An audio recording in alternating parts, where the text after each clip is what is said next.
Hello YouTube, this is Brian again with the Truth Puzzle Life, and I want to talk to you today about miracles.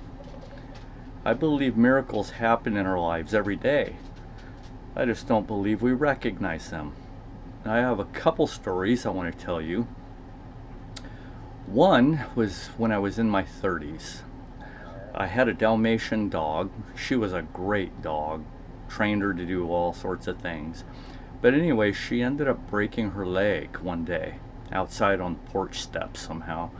But took her to the vet, and yeah, she broke it, so she got a cast, and we brought her home. And the timing was impeccable because I had a vacation planned going to Hawaii with my, at the time, wife.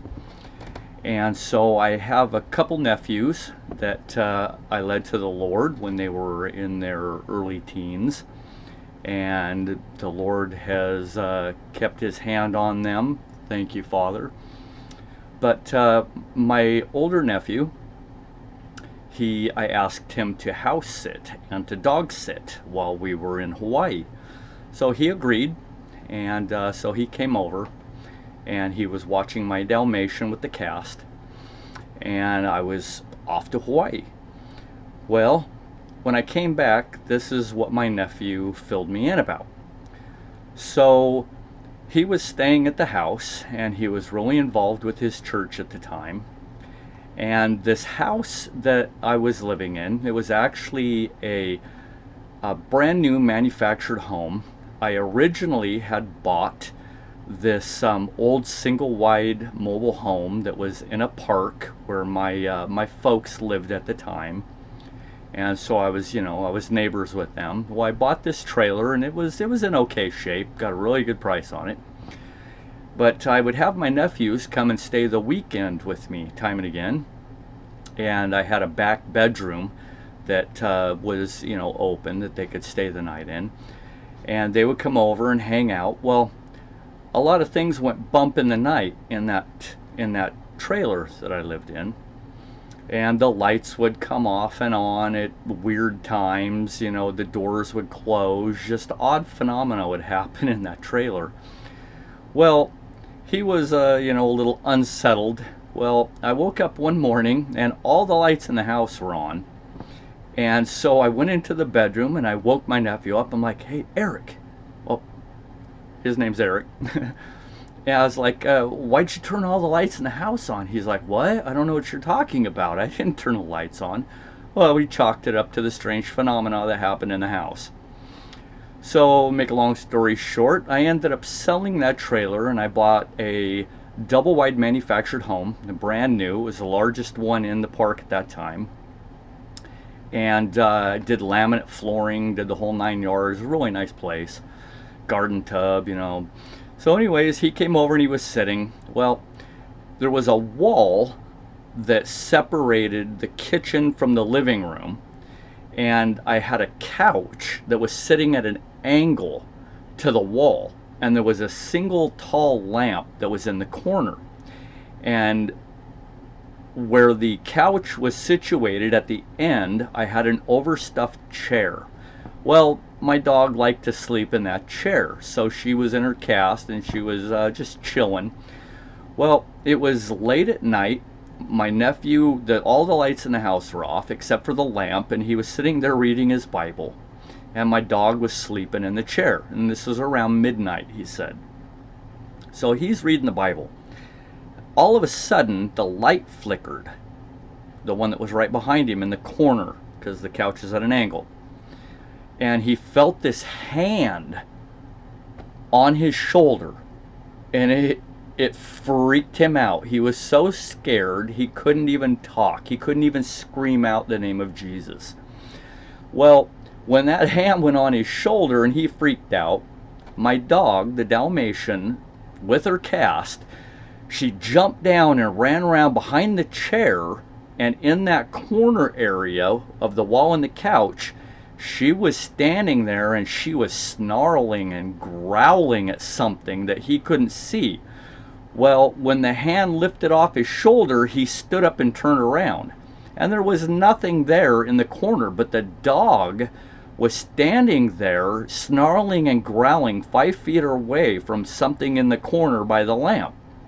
Well, he said he watched this go on for like 5 minutes, and then my Dalmatian dog started backing up while still staring at something that wasn't there, and it had moved on back towards where that back bedroom in the original mobile was, and she followed it back to that room, and she continued to growl and snarl. Well, she finally stopped, and then, you know, he took care of her, put her back in the chair. He was so freaked out he didn't want to stay in the house anymore. So he called up a friend of his, and his friend drove over and picked him up, and he's like, dude, I can't stay here in this house.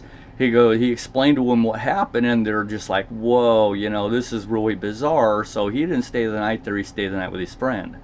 Well, the next day, he went to the church where he was going to church, and he was talking to the pastor. At first, he didn't want to tell him because this was, you know, so weird. But anyways, the pastor heard him, and he goes, okay, well, you know, obviously you have to go back because you have to feed and water the dog and take her out. So he's like, yeah. Well, the pastor came and he gave him this bottle of oil. And he told him, okay, we'll go back to the house and go inside and, you know, put crosses above all the doors and windows and all that and pray. And so him and his friend went back and they did that, and he still didn't want to stay. So he came and let the dog out and took care of the dog, but left the dog there. Well, the next day he got a ride from, I think it was the assistant pastor, gave him and his friend a ride back to the house. And they went in and they prayed again. And then they were coming out and he's like, wait, are you going to leave the dog there? He goes, well, at least go in and pray over the dog. So he's like, okay. So they went in and they took the oil and they made a little cross on her cast and they prayed over her. Okay, well, he decided after a couple days gone by that he'd come back and stay in the house. Well, it was the next day that we were coming home. I think it was like on a Sunday or something. But so he stayed there and everything seemed calm. Well, I get home from Hawaii and I go to the house and I pick him up and I was like, hey, you know, how is it going? How did everything go? And he was like, oh, it went fine, you know. So I'm like, okay, well, I'll give you a ride home. So I took him into town and dropped him off and I came back. Well, my dog was jumping around, excited to see us, and I'm like, wow, you know, what's going on? Her legs, like, it's fine. It's not bothering her. She's jumping around with it and everything. So I called my nephew up and I was like, hey, what did you do to my dog? And he was like, what? What do you mean? I said, well, she's acting fine. It's like there's nothing wrong with her leg. And so my wife at the time and we took her to the vet and they x-rayed it and found out that, wow, her leg was literally healed. And he's like, wow, it should have taken at least, you know, a month or two to heal. So that was a bona fide miracle. Why a dog and what lesson was there? I'm still thinking about that one.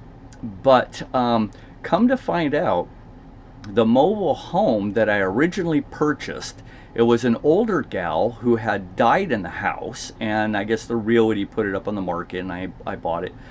But her son, the old gal that owned the trailer, her son also lived in the park. And he had a yard sale one day, and I went over and looked, and he was a Satanist. He had all kinds of idols and satanic books and witchcraft and pentagram. He had all this garbage for sale in his yard sale. And that was her son.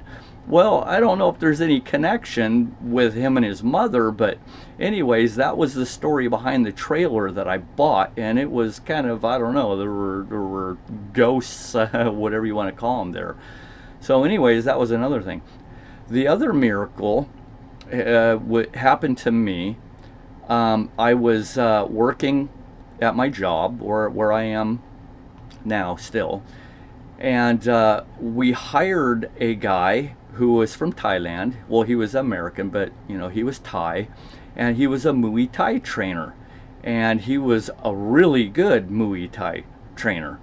As a matter of fact, through the UFC. Ken Shamrock actually called him at work one day and wanted him to come to Vegas, and he wanted to hire him to train his UFC fighters in Muay Thai. He was that good.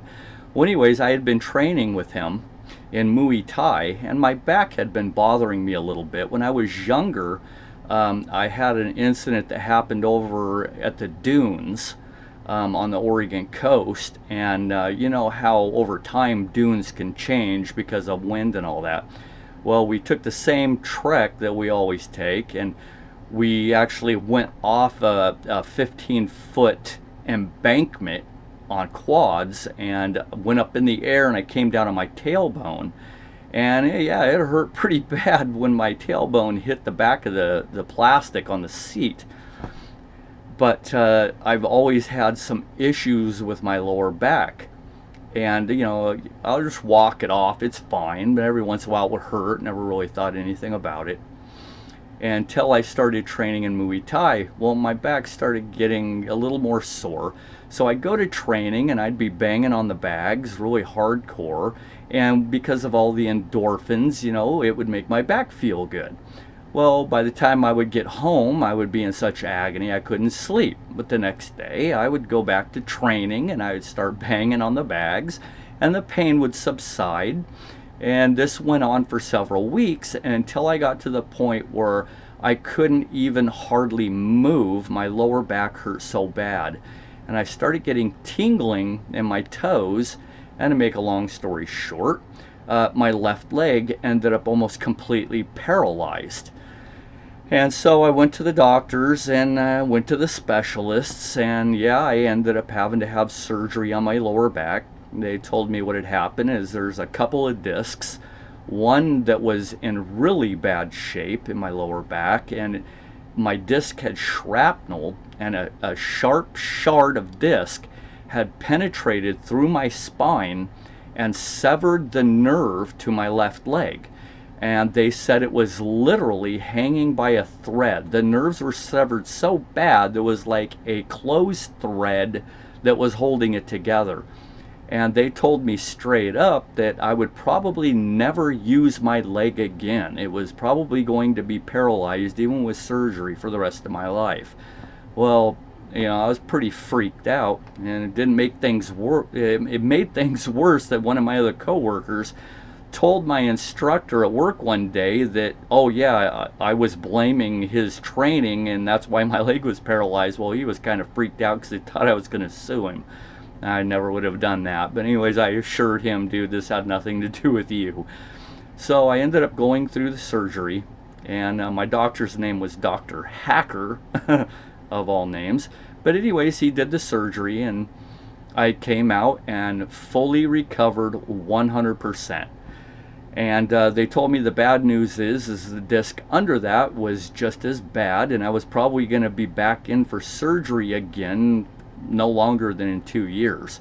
But it's been, what, 17, 18 years, and I am still functioning at 100% capacity, just with some aches and pains now and again, especially when the weather gets cold. But yeah, about miracles. I think they do happen every day to everybody, but they just don't realize it.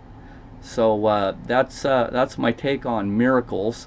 Keep your eyes open and keep connected with the Father. He does perform miracles every day. Just waking up every morning with your next breath is a miracle. So when it does come to miracles, they are real.